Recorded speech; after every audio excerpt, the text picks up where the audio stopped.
یہ تصور یعنی ایک تصور عام یہ پایا جاتا ہے کہ سب لوگ نیک بن جائیں گے تو خود بخود یہ دین قائم ہو جائے گا. بھائی جب سبھی لوگ نیک ہو جائیں گے تو کام خود بخود ہو جائے گا، ایسا نہیں ہے.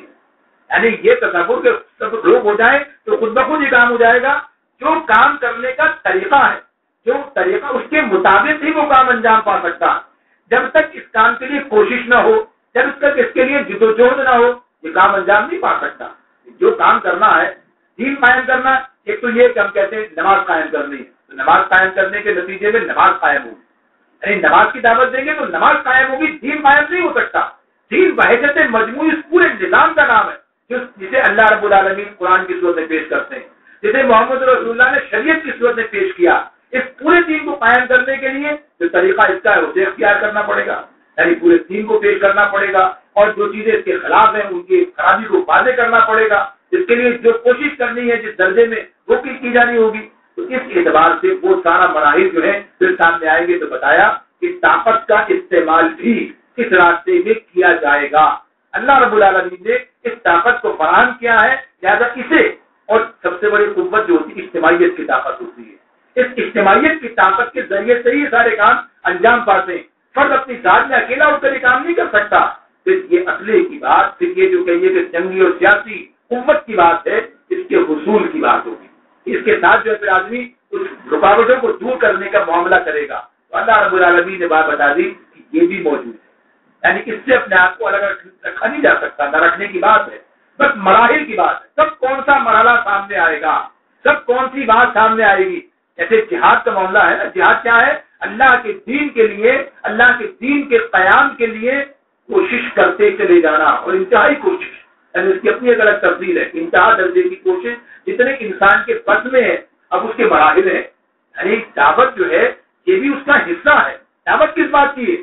دعوت جو ہے اللہ کے دین کو قائم کرنے کی ہے، یعنی دعوت ہی جہاد کی ہے، دعوت ہی جو ہے غلبہ دین کی ہے. لہٰذا جو اس کا حصہ، جو اس کا حصہ ہے، اس کے لیے منظم ہونا، اس کے لیے جو ہے تربیت حاصل کرنا، اس کے لیے کوشش کرنا، سیرت سازی کرنا، رائے عامہ بنانا، یہ سب چیزیں کیا ہیں؟ اس کا حصہ ہیں.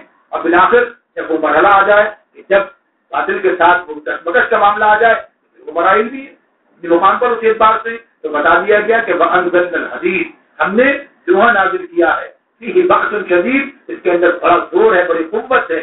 یعنی قوت کے استعمال سے پھر ٹھیک کیا جائے گا جو لوگ اس طرح سے کہیے کہ اس کے راستے میں رکاوٹ بن کر سامنے آئیں گے.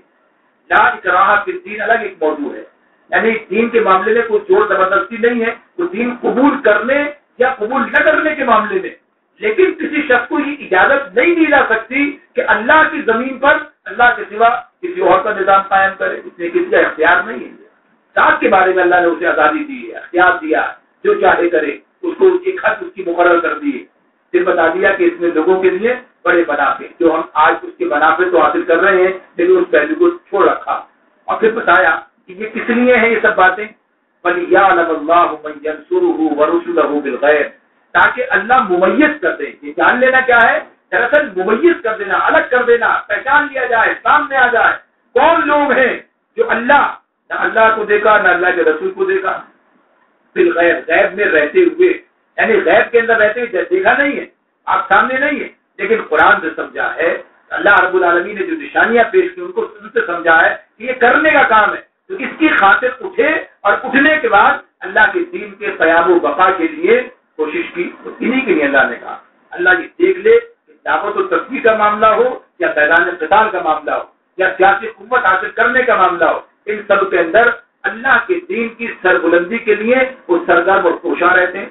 اللہ تعالیٰ نے بات بتائی فَإِنَّ اللَّهَ اشْتَرَىٰ مِنَ الْمُؤْمِنِينَ أَنفُسَهُمْ وَأَمْوَالَهُمْ بِأَنَّ لَهُمُ الْجَنَّةَ، اللہ نے اہل ایمان کے مال اور جان جنت کے بدلے خرید لی ہے. یعنی کہاں سب کھپائے جائیں گے؟ یہ اسی راستے میں جان کھپائی جائے گی، مال کھپائے جائیں گے. اللہ رب العالمین کہتے ہیں کتنے لوگ ہیں جنہوں نے اللہ سے اپنے عہد کو سچ کر دکھایا، یعنی اس راستے میں اپنی جان کی بازی جو ہے وہ کھیل چکے، اور کتنے جو ابھی منتظر ہیں. عذاب میں اللہ تعالیٰ یہ بات ہمارے سامنے پیش کرتے ہیں. اللہ تعالیٰ ہم سے یہ بات کہتے ہیں کتنے ہی مومن ایسے ہیں جنہوں نے اللہ والوں کے، کتنے اللہ والے ایسے جنہوں نے اللہ کے نبیوں کے ساتھ مل کر جنگ کی، اور اس معاملے میں کسی انہوں نے کمزوری کا مظاہرہ نہیں کیا، کوئی انہوں نے کسی تھکاوٹ کا مظاہرہ نہیں کیا. تو یہ سب چیزیں اس بات سے واضح کی کہ یہ کام جو ہے وہ کرنے کا ہے. اب یہاں پر ایک پہلو بس اور واضح کرتے ہیں کہ یہ جو بات کہی گئی کہ اللہ کی مدد، اللہ یہ دیکھ لے کون اللہ کی اور اس کے رسول کی مدد کرتا، جبکہ اللہ تعالیٰ خود اپنے بارے میں کہہ رہے ہیں ان اللہ قوی عزیز، اللہ بڑی قوت والا اور زبردست ہے۔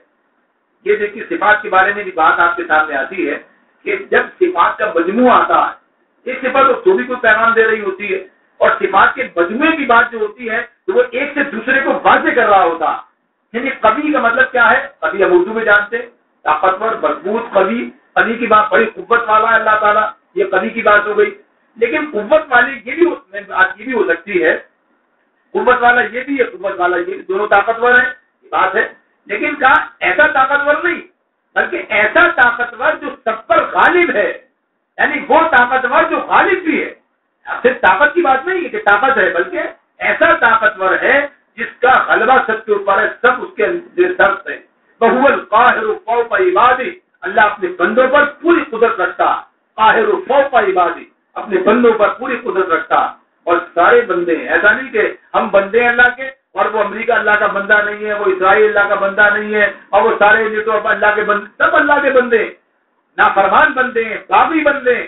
ہم اپنے آپ کو فرمانبردار بندہ بنانا چاہتے ہیں تاکہ یہ ہے سارے کے سارے بندے، یہ کچھ اور نہیں بن سکتے، یہ اللہ ان سب پر قدرت رکھتا۔ لیکن اسلام سے یہ کیوں کہتا ہے کہ اللہ دیکھے کون اللہ کی مدد کرتا ہے، اس کے رسول کی مدد کرتا ہے؟ تو بنیادی طور پر بات یہ ہے کہ اللہ رب العالمین نے اس دنیا میں جو ذمہ داری ہمیں دی ہے، جس کام پر ہمیں لگایا ہے، جو امتحان ہمارا ہے، اس امتحان کے اندر یہ بات موجود ہے کہ ہم یہ کام کریں جو اللہ تعالیٰ کو پسند ہے، جو اللہ تعالیٰ نے ہمارے سپرد کیا۔ اس کام کو کرنے کے نتیجے میں اللہ تعالیٰ یہ منصب ہمیں دیتا ہے۔ اس کو سمجھنے کی بات یہ ہے اللہ تعالیٰ کیا چاہتے ہیں، یعنی اللہ تعالیٰ نے رسول کیوں بھیجے، کتابیں کیوں نازل کی، یہ سارا قرآن پڑھتے ہیں، یہ ساری باتیں کس لیے کی اللہ تعالیٰ نے؟ اس لیے کی ہیں تاکہ لوگ سدھر جائیں، تاکہ لوگ جو ہے حقیقت کو مان لیں، تاکہ لوگ جہنم سے بچ جائیں۔ یہ مقصد ہے نا۔ اللہ چاہتا تو ایسے بھی کر سکتا تھا، اللہ چاہتا تو سب کو نیک بنا دیتا، کیا اس کے لیے مشکل ہے؟ لیکن یہ اس نے چاہا نہیں۔ اس کا منشا کیا ہے؟ اس کی منشا یہ ہے کہ لوگ عقل سے کام لے کر، لوگ اپنے ارادے اور انتخاب کے ذریعے سے اس راستے کو چن لیں، منتخب کریں، اس راستے پر چلیں۔ اس لیے اللہ تعالیٰ نے انبیاء بھیجے، اس لیے کتابیں نازل کی، اس لیے یہ دعوت کا جو ہے یہ کام جاری کر دیا، اس لیے ساری ذمہ داریاں لگا دی، اس لیے کہنا اللہ تعالیٰ نے تاکہ لوگ جو اس طرف آ جائیں۔ یہ اللہ تعالیٰ نے چاہا، اللہ نے انتظام کیا۔ اب اگر اللہ کا بندہ اٹھ کر یہی کام کرنا شروع کر دیتا ہے کہ وہ اللہ کے دین کے طرف لوگوں کو بلاتا ہے، اللہ کی طرف دعوت دیتا ہے اور چاہتا ہے کہ لوگوں کو جہنم سے بچائے، چاہتا ہے کہ اس کے دین کے قیام کے لیے کوشش کرے، تو گویا جو کام اللہ نے کیا وہی کام کرنا شروع کیا نا۔ یہ تو اس کے اعتبار سے اللہ تعالیٰ اسے اپنا مددگار قرار دیتا ہے، یعنی یہ اللہ کی قدر شناسی ہے، اللہ کی قدر افزائی ہے، یہ یعنی اللہ کی قدر افزائی ہے یہ اس اعتبار سے کہ اللہ ہماری قدر کر رہا ہے، ہمارے چھوٹے سے کام کی معمولی چیز جو اس کے غلام کی حیثیت سے ہمیں کرنا ہے، لیکن کہتا ہے کہ اچھا ٹھیک ہے، یہ بھی انہوں نے اپنی چاہت کو میری چاہت کے ساتھ ہم آہنگ کر لیا، انہوں نے بھی وہ کام اختیار کیا، لہٰذا اب ان کے لیے اتنا بڑا مرتبہ منصب ہے کہ اللہ انہیں اپنا مددگار قرار دیتا، ورنہ انسان کیا اللہ کی مدد کر سکتا ہے؟ اللہ تعالیٰ تو خود سورہ محمد میں یہ بات کہتے ہیں اللہ ان کی مدد کرے گا جو اللہ کی مدد کریں گے، یعنی خود اللہ تعالیٰ یہ بات ہمارے سامنے رکھتا ہے کہ ہم اللہ کی مدد کے ذریعے سے ہی یہ کام کر سکتے ہیں جو اقامت دین کا ہے۔ تو اقامت دین کا کام ایک ایسا کام ہے، اس دین کی طرف لوگوں کو بلانے کا کام ایک ایسا کام ہے کہ جس کا متبادل کوئی نہیں ہے۔ ایک طرف تو ذمہ داری ہے، لازمی ہے، اور دوسری طرف اللہ نے اس کا مرتبہ اتنا بلند رکھا ہے کہ اس کے لیے کہا کہ یہ لوگ اللہ کے مددگار ہیں، ورنہ دنیا کا کوئی کام ہے، سارے دعوت کے اور بھی کام ہو سکتے ہیں، نیکی کے، بھلائی کے، خیر کے، خیرات کے، یہ سب کام ہو سکتے ہیں، لیکن یہ مرتبہ کسی کو نہیں ملے گا جس کے لیے اللہ تعالیٰ نے یہ بات کہہ دی کہ یہ اللہ کے مددگار ہیں۔ تو یہ راستہ کھلا ہوا ہے، یہ راستہ موجود ہے۔ اللہ تعالیٰ کہتے ہیں کہ آؤ اس راستے کی طرف، تو اس نظام کو جو ظلم کا نظام ہے اس کو بدلنے اور اس کی جگہ عدل کا نظام قائم کرنے، اسی میں ہم سب کی دنیا کے بھی مسائل کا حل ہے اور اسی کے اندر ہماری آخرت کی یہ کامیابی مضمر ہے۔ یہ ذمہ داری ہم ادا کریں۔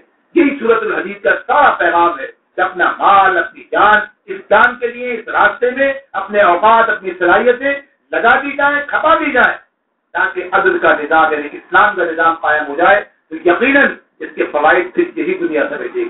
اللہ تعالیٰ نے سمجھنے اور عمل کرنے کی توفیق عطا فرمائے. باقی دعوانا الحمدللہ رب العالمین.